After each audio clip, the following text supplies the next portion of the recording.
నమస్తే సార్. నమస్తే అమ్మా. పేరేంటండి? నాగేశ్వరరావు. ఏం చేస్తుంటారు సార్? ఎవరిపైన రిక్షా బండి దొక్కుతున్నాను. సార్, కూటమి ప్రభుత్వం అధికారంలోకి వచ్చి 12 నెలలు అవుతుంది సార్. పరిపాలన ఎలా ఉందంటారు?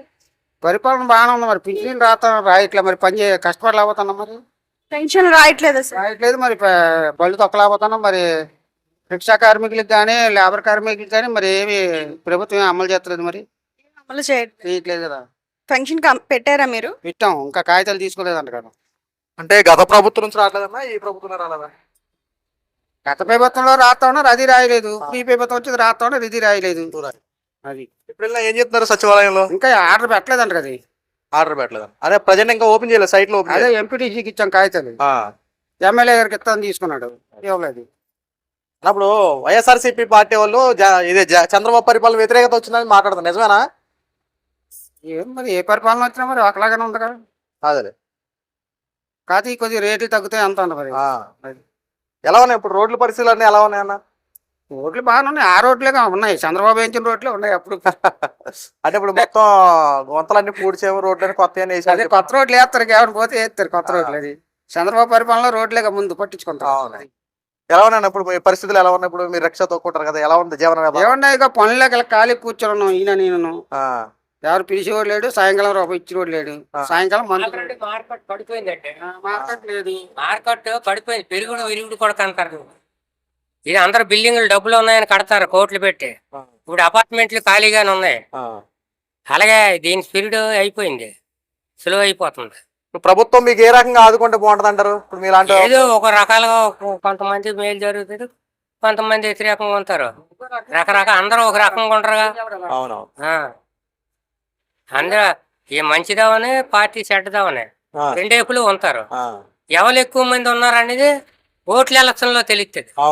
ఇప్పుడు తెలియదుగా. ఇప్పుడు నేను ఇప్పుడు ఏదో చెడ్డగా మాట్లాడాను అనుకో, వీడు నన్ను తిడతాడు. అంతేగా మరి. ఆడినేమనంటే నన్ను తిడతాడు. అది అప్పుడు ఏది ఉపయోగించేది అప్పుడు ఉపయోగిస్తారు, ఇప్పుడు కాదుగా. అంటే ఇప్పుడు కూటమి ప్రభుత్వం వచ్చి 12 నెలలు అవుతుంది కదా.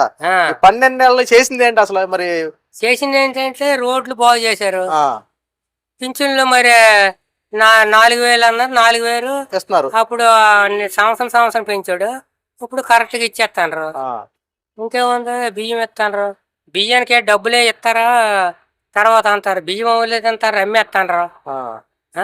బాబా ఇప్పుడు చూసుకుంటే రేషన్ బియ్యం వ్యాన్లు ఉన్నాయి కదా, ఈ వ్యాన్లు ఈ నెలాఖరు నుండి ఆపేస్తారంట. అవును, ఆపేస్తారట. ఇది ఆపడం వల్ల మళ్ళీ మనం ఇదివరకు క్యూ పద్ధతిలో నుండి తీసుకునే వాళ్ళమే. అలా ఉంటే మళ్ళీ ఏమైనా ఇబ్బందులు అంత తలెత్తుతాయి. లేదంటే వ్యాన్లు ఇబ్బందులు అయితే కొంతమందికి అవి తినే వాళ్ళకి ఇబ్బంది. 100కి 20-30% తింటాండ్రు, 70% అమ్మేస్తాండ్రు. ఇబ్బందే కదండి. అవును. వ్యాన్ వచ్చింది అనుకోండి రోడ్లోకి, వ్యాన్ వస్తే మనం కరెక్ట్ గా రోడ్లోకి మనం ఎక్కడున్నా కార్డు పట్టుకెళ్తే ఇచ్చేస్తున్నారు. ఇప్పుడు అక్కడ కోట దగ్గరికి వెళ్తే ఏమవుతుంది, మనకి 2 గంటలు 3 గంటలు అక్కడ వెయిటింగ్ అయిపోతుంది. ఇయ్యనారు వెళ్ళా మా వాడు ఒకడు అంతాడు, రేతన బియ్యం 3 నెలలు పెట్టి ఇవ్వలేదు, లేవు అంటారు. ఏదో ఒక మరం పెట్టేస్తారు. అక్కడ జనాలు పెట్టి అవకాశాన్ని పెట్టి నడుస్తుంది. అది ప్రభుత్వం వారికి తీసుకెళ్ళరు. ఇప్పుడు నలుగురు మీరు మేనేజ్మెంట్ చేస్తారు, మీతో చెప్తే మీకు అందులో ఏమైనా నాలెడ్జ్ ఉంటే మీరు దాన్ని అక్కడ వరకు వెళ్తాం. మీరు దానికి మద్దతుగా ఉంటే ఎందుకు ఎక్కడ జరగలేదని ఎమ్మెల్యే దగ్గర తీసుకెళ్తారు. ఇలాంటివి ఉంటాయి ఫార్మాలిటీలు. అయినా టీవీలో చూపించారు, ఎక్కడ జగనన్న ఫోటో ఉందట ఏదో ఆఫీసులో. అక్కడ పెద్ద ఆఫీసర్ని ఈ ఎమ్మెల్యేలు ఈయన కార్యకర్తలు వెళ్ళి అడిగారు. అప్పుడంటే భయపడి అప్పుడు తీసాడు. ఇందాకే పొద్దున్న. ఇలాంటివి ఉంటాయి కొన్ని. ఇప్పుడు ప్రభుత్వం నడుపుతుంది, కొంతమంది అందులో ఉన్నవాళ్ళే కొంతమంది చెడగొట్టాలని ఉంటారు. ఇటు నుంచి రూపాయి పొందిన వాళ్ళు వాళ్ళకి సపోర్ట్ చేస్తారు. రూపాయి పొందిన వాళ్ళు ఈ పార్టీ వాళ్ళు వీళ్ళకి సపోర్ట్ చేస్తారు. అది ఎంతవరకు అనేది నాటుకు తెలుస్తుంది. బాబాయ్ గారు ఇప్పుడు ఏలూరులో అన్న క్యాన్లు ఏర్పాటు చేశారు. దీనివల్ల ప్రతి పేదవాడు ఆకలి తీరే విధంగా అన్న క్యాన్లు ఓపెన్ చేయడం మంచి పద్ధతే కదా. మంచిదే. అయితే ఇక్కడ క్యాంటీన్ లేదని మనం అడగాలంటే దారి కోడికి పెడతారటే. కాకపోయినా మనకి వెళ్ళే దారిలో కనీసం ఇప్పుడు ఆ టైంకి మనం వెళ్ళాం అనుకో మొత్తం అంతేగా మరి నేత లేదు. ఇప్పుడు అక్కడెక్కడో పెడతారు, ఇక్కడ పెట్టాలా అక్కడ చిన్నారపేటలు 4 చోట్ల పెట్టాలంటే ఎక్కడ ప్రభుత్వం భరించలేదుగా. అవునుగా. అది కూడా తప్పే ఆ మాట్లాడడం. ఆ, ఎక్కడున్న కాడ అక్కడ తింటారు, ఆ టైంకి నువ్వు వెళ్తే తింటావు లేకపోతే. ఇప్పుడు ఏదైనా పెట్టారు, అక్కడ ఉన్న వాళ్ళు 10 మందికి ఉపయోగపడుతుంది. మన ఇంటికాడ పెట్టలేదు అనడం తప్పు. ఆ. బాబు, జగన్మోహన్ రెడ్డి గారు ఈ ప్రభుత్వం అక్రమంగా అరెస్టులు చేస్తుంది, దౌర్జన్యం చేస్తుందని చెప్పి అవన్నీ ఉట్టి అక్రమం ఎందుకు అరెస్ట్ చేస్తారు? ఆ, ఇప్పుడు చంద్రబాబుని అరెస్ట్ చేశారు, ఆ, ఏమి లేకంటే ఇప్పుడు ప్రభుత్వం ప్రతిపక్షంలో ఉన్నాడు కాబట్టి, అన్ని దేశాల్లో మద్దతు ఉందాడు, మంచి పేరు ఉంది కాబట్టి ఆడు బయటకు వచ్చాడు. ఆ, ఆ? ఇప్పుడు వీళ్ళ మీద కేసులు పెడితే దాగుని పోతాండ్రు. లండన్ ఒకడు వెళ్ళిపోతాడు, ఢిల్లీ ఒకడు వెళ్ళిపోతాడు, ఎక్కడ ఉంటాడో తెలియదు. మరి తప్పు చేయనప్పుడు డైరెక్టర్ అయిపోవాలిగా. మరి 2029 నేనే అధికారంలోకి వస్తా, ఒక్కొక్కటి సినిమా చూపిస్తా అంటున్నాడు.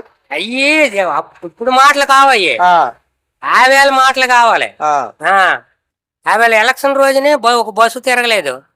ఆ, జనాలు పరుగులు ఎట్టారు, 100 రూపాయలు 200 ఛార్జీలు కట్టుకుని వెళ్ళారు. అమెరికా నుంచి నెల రోజులు జీతాలు ఖర్చు పెట్టుకుని వచ్చారు. అంటే ఏ ఒక్కడిని విడిచిపెట్టడం తోలు తీస్తా అని చెప్పి మాట్లాడుతా ఉన్నాడు. తోలు తీస్తామంటే వాళ్ళకి మరి పోలీసు వాళ్ళు ఎక్కడో ఉన్నా సరే గొడ్డలు ఏడు తీసి కొడతామంటే. ఇప్పుడు కరెక్ట్ కాదు కదా మాటలు. ఆ మాట ఆడకూడదు. అవును. మమ్మల్ని నమ్మింది, మేము వచ్చేస్తాం ఇచ్చేస్తామంటే అది కొంతవరకు న్యాయం జరుగుతుంది. నేను గొడ్డలు వేసి కొడతామంటే ఆడే ఇంకా రేపు పొద్దున్న భయపడతాడుగా. అవును.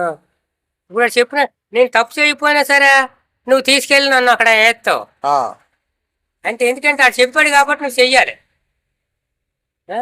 ఇప్పుడు ఎన్ని బయటపడ్డాయి? ఎన్నో ఎన్నో బయటపడ్డాయి. ప్రతి నియోజకవర్గానికి ఓ బిల్డింగ్ కట్టాడు. ఎలక్షన్ అయిపోయిన దాకా ఎవరికి తెలియదు. అవును. నిజమాబద్ధం అంతే, వాస్తవం అది. ఎవరికి తెలియదు. ఎలక్షన్ అయిపోయిన తర్వాత బయటపడ్డాయి అన్ని. అన్ని అవసరమా?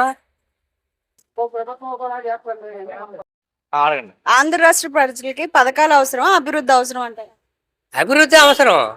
ఇప్పుడు మీనట్లు చదువుకుని లక్షల మంది ఉన్నారమ్మా. ఎక్కడైనా ఏదో పేట ఇప్పుడు అమరావతి తయారవుతుంది, ఇంచుమించు 2 లక్షల మంది అక్కడికి వెళ్తారు. అభివృద్ధి అనేది ఎలాంటిది అలాంటిది కాదు. ఆయన తలకాయ వేరే, అందరి తలకాయలు వేరే. చంద్రబాబు హయాంలో అభివృద్ధి వస్తుందని అనుకుంటున్నారా? జరుగుతుందా? తప్పకుండాను. బాబాయ్, వీళ్ళు మాట్లాడేది అభివృద్ధి పక్కన పెడితే పథకాలు ఇస్తేనే ముఖ్యమంత్రి ఉండాలి, లేకపోతే అవసరం లేదని చెప్పి అలా కాదండి, పథకాలు బతికిచ్చేస్తాయని చెప్పి మాట్లాడుతున్నారు అందరూ. పథకాల అంటే పథకాల వల్ల అయితే మళ్ళీ ఆడు వచ్చినగా. అంతేగా మరి. ఇప్పుడు 18 సంవత్సరాల వాళ్ళకి 18,000 ఎంత ఇస్తామన్నాడు, వేసాడు. నీకు 50 వచ్చినాయని మానేశాడు. ఆ సంవత్సరం వేసి 2 సంవత్సరాలు వచ్చి అయిన తర్వాత నీకు 50 వచ్చాయని మానేశాడు. అలా కాదు, వృద్ధులు అయిపోయిన వాళ్ళకి నువ్వు 18,000 ఇవ్వక్కర్లా, నెలకి 1000 రూపాయలు ఇచ్చినా చాలు. అవును. అందరికీ ఉపయోగపడుతుంది.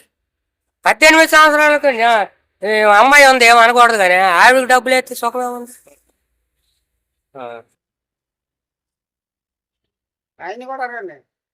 బాబాయ్, మరి ఈ 2020లో నేను పాదయాత్ర చేస్తా, ఈసారి 2029 ముఖ్యమంత్రి ఎవరి తరపున వాళ్ళు వస్తారు, కానీ జనాలు మట్టుకే ఎవరికి ఆయనకి వస్తారు. ఇప్పుడు ఒక మనిషికి ఒక 500 ఇస్తామంటే మేము అందరం వెళ్తాం. అయితే నేను వెళ్ళాం. అర్థమైందా? నేను వెళ్ళాం. వెళ్ళే వాళ్ళు ఉన్నారు, మందుకు పనికి వస్తే తాగి వచ్చేస్తారు. అందులో ఎంతమంది నిజమో ఎంతమంది అబద్ధం తెలియదు. అభిమానం ఉన్న వాళ్ళు ఉంటారు, నేను వాళ్ళు డబ్బుల కోసం వెళ్ళే వాళ్ళు ఉంటారు. నేను వాస్తవం మాట్లాడతాను.